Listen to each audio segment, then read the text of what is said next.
He never spoke during rides, kept the radio low, and always took the longest route through the safest streets. Passengers thought he was just trying to run up the meter until the night 3 armed men surrounded his cab, and suddenly his silence made perfect sense. Welcome to Silent Heroes.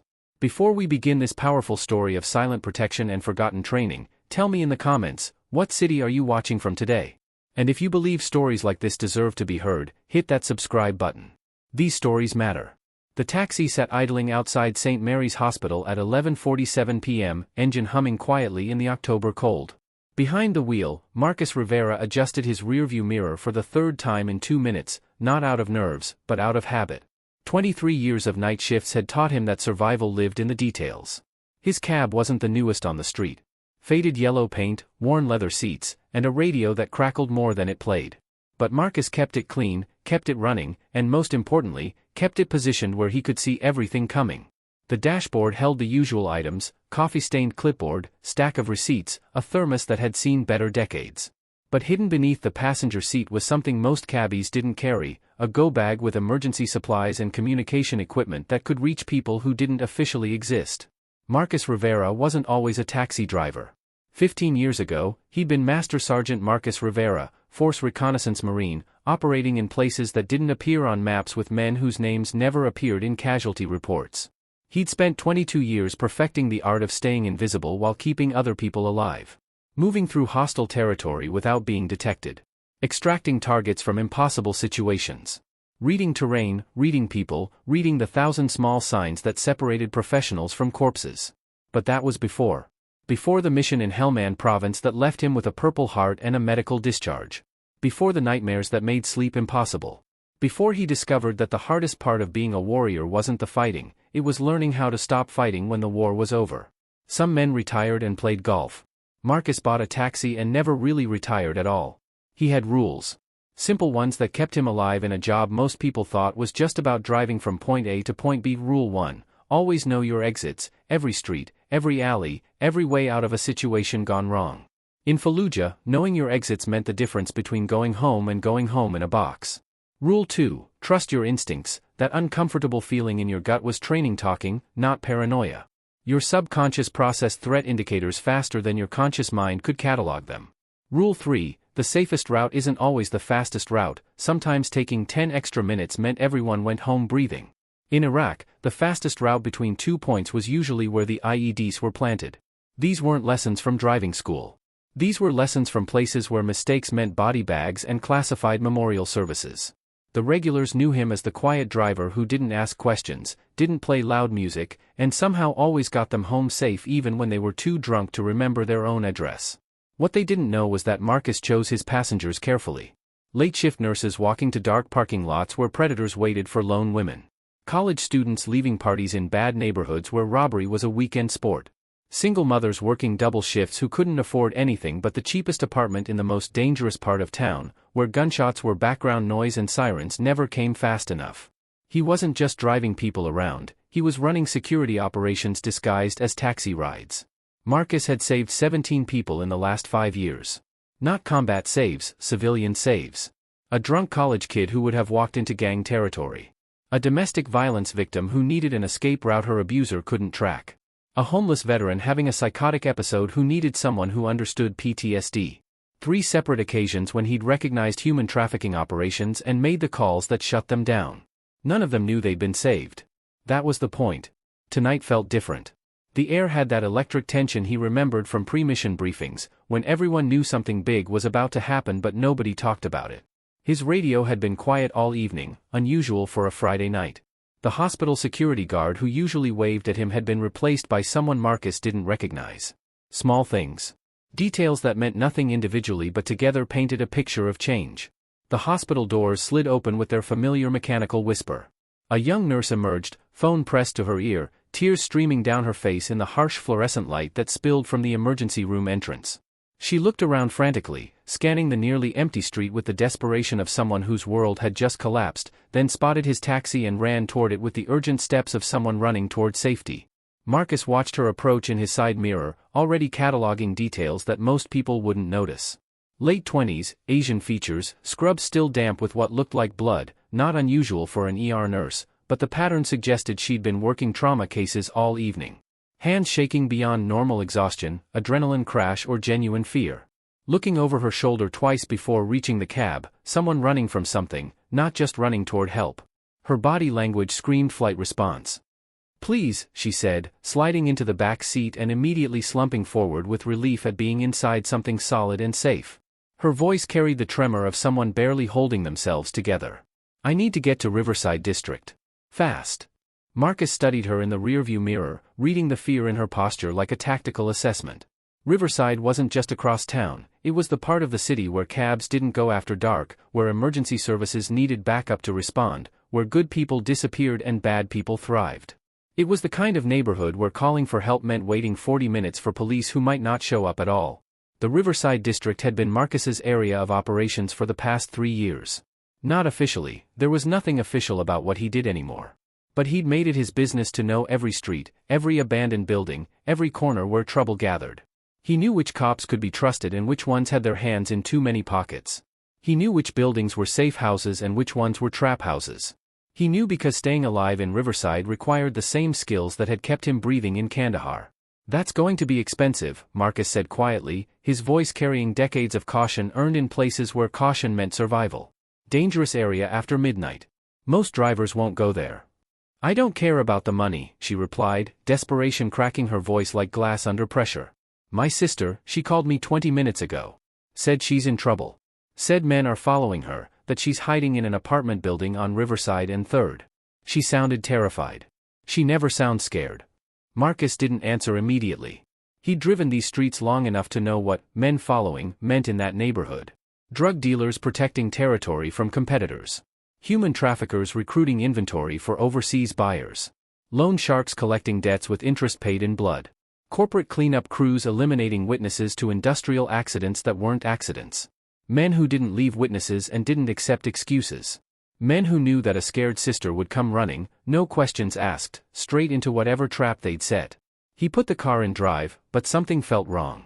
It always did when the job was too easy, when the destination was too convenient, when scared people had addresses that lined up too perfectly with trouble. In his old life, easy missions were the ones that got you killed. The missions where intelligence was too clean, where enemy positions were too obvious, where everything went according to plan until the moment it didn't. "What's your sister's name?" Marcus asked as he pulled away from the hospital, already checking his mirrors for surveillance. "Sarah. Sarah Chen. She works inventory management at the hospital, different shift than me. Night shift, handling pharmaceutical deliveries and medical supply tracking. We don't usually talk during work hours unless..." She trailed off, realizing she was giving detailed information to a stranger. "Unless there's an emergency," Marcus finished, filing away the detail about pharmaceutical inventory. That was a red flag. Hospital drug theft was big business, involving everyone from street dealers to international cartels. "And she called you instead of 911. She said she couldn't trust the police. Said some of them might be involved in whatever she'd stumbled into. She mentioned seeing the same unmarked cars around the hospital for weeks, watching the loading docks during delivery times." That confirmed Marcus's suspicions. Riverside District had been under federal investigation for police corruption for 3 years. Half the beat cops were on someone's payroll, and the other half were too scared to do anything about it. If Sarah Chen had discovered something worth killing for, calling her sister was probably the smartest thing she could have done. But it also meant that whoever was after Sarah now had a way to get to both sisters. "Keep your head down," Marcus said, adjusting his mirrors to track the vehicles behind them. "Don't look at anyone we pass. Don't use your phone. And trust me." The route to Riverside normally took 12 minutes through downtown. Straight shot down Memorial Boulevard, for traffic lights, past the old Paramount Theater and through the financial district that emptied out after business hours, leaving nothing but street lights and shadows. But Marcus didn't take the normal route. He turned left instead of right, doubled back through side streets that most GPS systems didn't know existed, and made seemingly random turns that added 20 minutes to the journey while following a pattern that would reveal any surveillance. "You're going the wrong way," the nurse said, panic rising in her voice as she watched familiar landmarks disappear behind them. "My sister is in trouble. People are after her. We need to hurry." "No," Marcus replied, eyes scanning his mirrors with practiced precision that belonged to someone who'd spent decades watching for threats. "I'm going the safe way. The direct route is how people disappear." He was watching. Always watching. The black sedan that had pulled out behind them 3 blocks from the hospital, too clean for the neighborhood, tinted windows dark enough to hide occupants, no front license plate visible but a government fleet number on the rear bumper that didn't match any city department Marcus knew. The motorcycle that had appeared in his mirror just after they crossed 5th Street, rider in all black tactical gear, no identifying marks, maintaining perfect distance like a professional tail. The way both vehicles moved like they were dancing to the same choreography, never closing the gap, never falling back, never breaking the pattern that marked them as trained surveillance teams. This wasn't random street crime. This was coordination. This was military-level surveillance. This was a hunt. Marcus reached for his radio and switched to a frequency that officially didn't exist. Base, this is Shepard. I have eyes on coordinated surveillance, 3 vehicles, professional spacing. Request background check on Sarah Chen, St. Mary's Hospital, pharmaceutical inventory. The response came back in 30 seconds. Shepard, Chen flagged federal watch list. Suspected witness to medical supply theft ring with cartel connections. Multiple agencies interested. Proceed with extreme caution. At a red light, Marcus reached under his seat and pulled out an old flip phone, the kind that couldn't be tracked, couldn't be hacked, and only held numbers for people who preferred to stay invisible. He dialed from memory, a sequence of digits that connected him to a world he'd officially left behind 15 years ago but had never really escaped. "It's Rivera," he said quietly into the phone, his voice carrying codes and protocols that most civilians would never understand. "I've got a problem. 3 vehicles, coordinated tail, professional spacing and equipment. Heading toward Riverside District with a civilian package who's connected to a federal investigation." He paused, listening to a voice the nurse couldn't hear but whose authority was evident in the way Marcus straightened slightly. "Copy that. I'll handle the immediate threat. Request backup for package extraction and safe house coordination." The nurse heard enough to freeze completely, her mind trying to process what she was hearing. "Who are you calling? What's happening? What do you mean 3 vehicles? I only see normal traffic." Marcus met her eyes in the mirror, and for the first time she saw something there that wasn't ordinary. Wasn't civilian. His gaze held the kind of calm that came from seeing worse things than car chases and surviving them. The kind of stillness that belonged to people who'd made life-and-death decisions in places that didn't appear on maps, where the wrong choice meant not just personal death but the death of everyone depending on you. "Someone set a trap tonight," he said evenly, his voice taking on the tone of a briefing officer explaining a tactical situation to someone who needed to understand quickly. "Your sister's call wasn't random. Someone wanted you to come to Riverside. Someone who knew you'd take a taxi because you don't own a car. I can tell from your hospital parking pass, you take the bus to work. Someone who knew you'd be scared enough not to ask questions or call for backup." The light turned green. Marcus accelerated, but not toward Riverside. Instead, he took a hard right into an industrial district, empty warehouses stretching like concrete tombstones under sodium lights, dead-end streets that the city had forgotten during urban renewal, loading docks that hadn't seen legitimate business in years. The kind of place where conversations occurred that nobody talked about later, where problems got solved permanently. "What are you doing?" the nurse whispered, finally understanding that this wasn't just a ride anymore. This was something else entirely, something that belonged in action movies, not in her real life of double shifts and student loan payments. "My job," Marcus said, and those 2 words carried the weight of decades spent keeping people alive in situations where staying alive wasn't guaranteed, where the margin for error was measured in milliseconds and the cost of failure was counted in body bags. Behind them, the black sedan accelerated to keep up, no longer pretending to be casual traffic. The driver was skilled, maintaining distance while closing the gap, using other vehicles as cover when possible, staying in Marcus's blind spots with the precision that came from extensive training. Professional work that spoke of government resources and private contractor experience. The motorcycle revved its engine, closing distance with purpose, the rider's posture shifting from surveillance to attack mode as his hand moved toward something attached to his belt. A third vehicle, a white van that hadn't been there before, emerged from across street ahead, positioning itself to block their path forward with the precision of a military roadblock. The van was modified, reinforced bumper, run-flat tires, windows that were too dark to be legal. This wasn't improvised. This was planned. The trap was closing with the efficiency of a special operations team. Marcus stopped the taxi 50 yards from the van, positioning his vehicle so the engine block would provide maximum ballistic protection for his passenger. Headlights cutting through the darkness like spotlights on a stage where bad things were about to happen. He left the engine running, not for escape, but because the sound would mask conversation and radio chatter from any listening devices. Listen carefully, Marcus said, his voice carrying an authority that hadn't been there during 23 years of pleasant conversation with passengers. This was the voice of someone who'd given orders in firefights, who'd coordinated extractions under enemy fire, who'd made decisions that saved lives when seconds mattered more than sleep. Stay down below the window line. Whatever happens, don't look up. Don't move. Don't make a sound. If shooting starts, count to 60, then call the number I'm about to give you. He handed her a card with nothing but digits written in pencil, no name, no agency, just a phone number that would connect her to people who could make her disappear until this was over. Tell them Shepard sent you. Tell them you're Sarah Chen's sister and that the Riverside operation is blown. They'll know what that means. The nurse stared at the card, her hands shaking. Who are you? Marcus checked his sidearm, a compact Glock 19 that definitely wasn't standard taxi driver equipment, and chambered around with practiced efficiency. Someone who used to do this for a living. Someone who swore an oath to protect people who can't protect themselves. That oath doesn't have an expiration date. He opened the door and stepped out into the night, moving with the fluid precision of someone who'd done this dance in alleys and desert compounds and urban battlefields across 3 continents. 3 men emerged from the vehicles with the synchronized precision of a military unit that had worked together for years.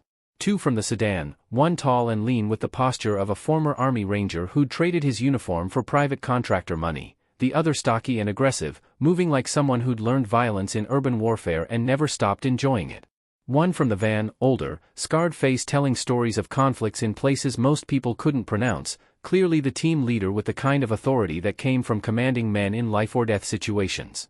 All 3 were armed with weapons that weren't street-legal, military-grade assault rifles, tactical gear under civilian jackets, communication equipment that spoke of government funding or corporate resources. Their movements spoke of extensive training, but not the good kind. The kind that took those skills and sold them to whoever paid the most, whether that was protecting diplomats or eliminating witnesses.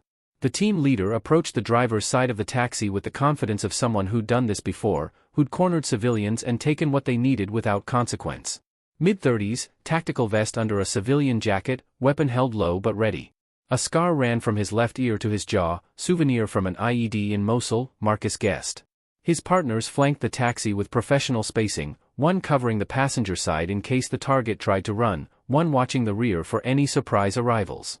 Turn off the engine, old man, he said, tapping the glass with the barrel of his rifle in a rhythm that suggested he was enjoying himself. This doesn't have to be complicated. We just need the nurse for a conversation. Nothing personal against you, you're just the driver. Marcus stood beside his open door, hands visible but relaxed, looking like exactly what they expected, an aging taxi driver caught in something bigger than himself, probably wondering if his insurance covered this kind of situation.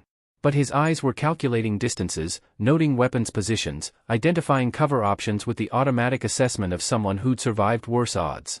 You boys picked the wrong cab tonight, Marcus said quietly, his voice carrying no fear, no anger, just a statement of fact delivered with the calm of someone who'd been in similar situations and walked away from all of them.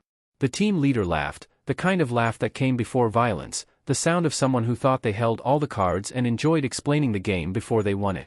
We picked exactly the right cab. Random taxi, civilian driver, no complications. Her sister's already secured, comfortable but unable to leave.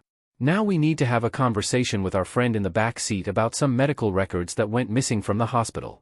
Files that disappeared from the pharmacy inventory system. What files?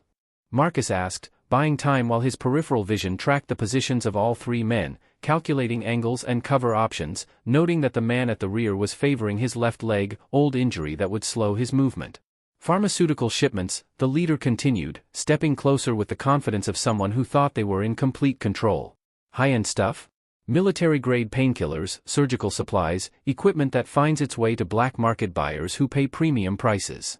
The sister works inventory control, she found discrepancies, started asking questions, made copies of shipping manifests she shouldn't have seen. The leader leaned closer to Marcus, close enough that Marcus could smell cigarettes and gun oil. See, we know she sent copies to her sister here for safekeeping. Smart girls, but not smart enough. We need those files back, and we need to know who else has seen them. After that, they both disappear, clean, professional, no trace. He gestured toward the van.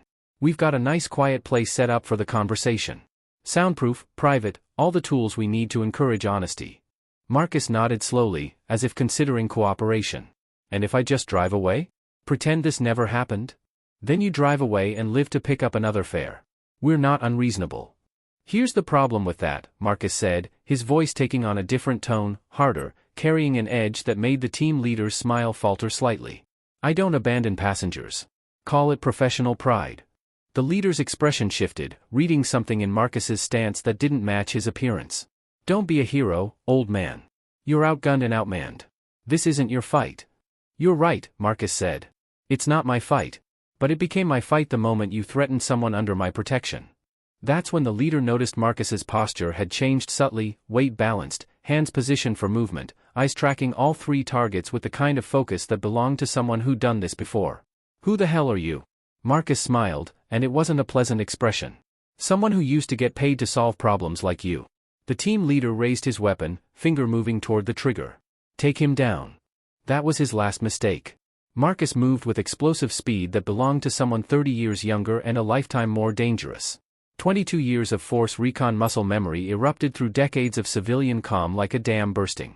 The team leader's weapon was redirected with a precise hand control technique, the barrel pointing skyward as Marcus closed distance.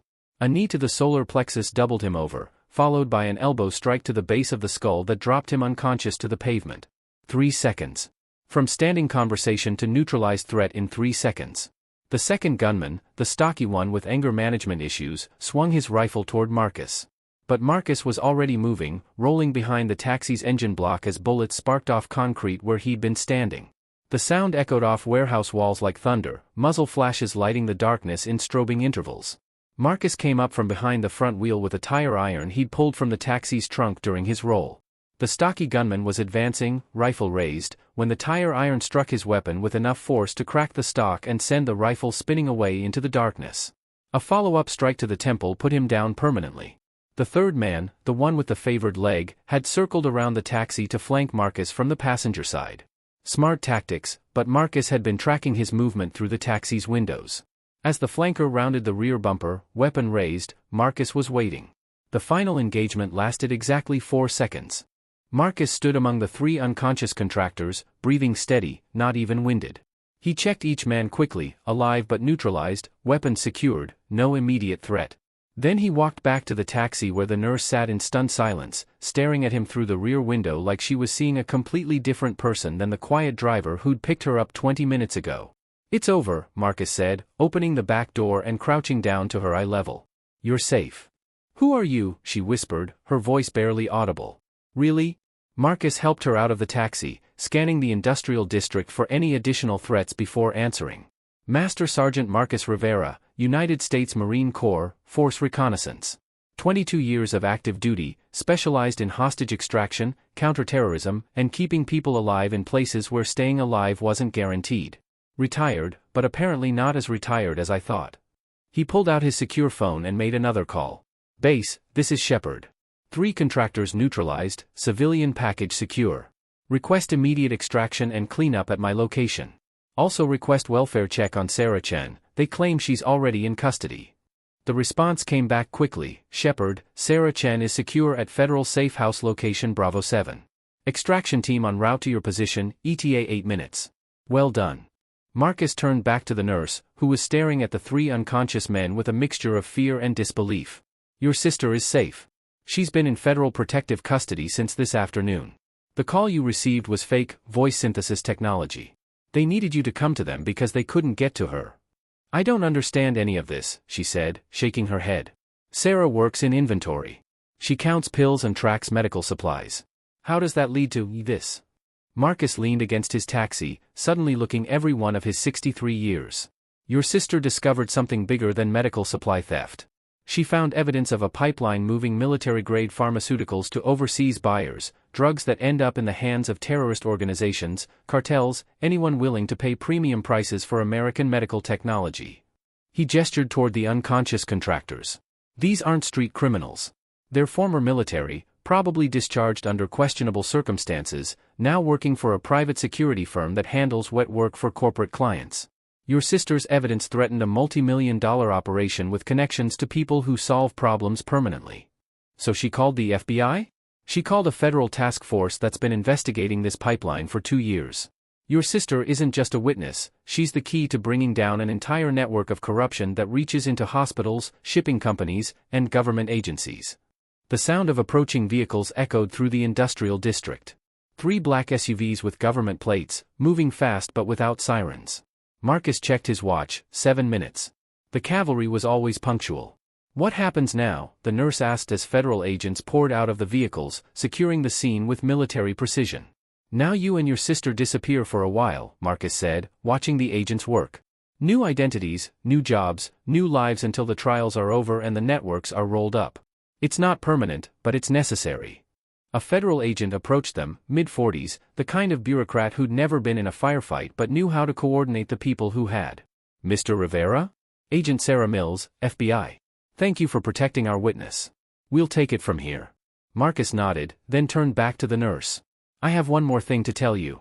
Your sister didn't stumble into this by accident. She was recruited by the task force 6 months ago. She's been working undercover, documenting the theft operation from inside the hospital. The nurse stared at him. Sarah's a federal agent? No.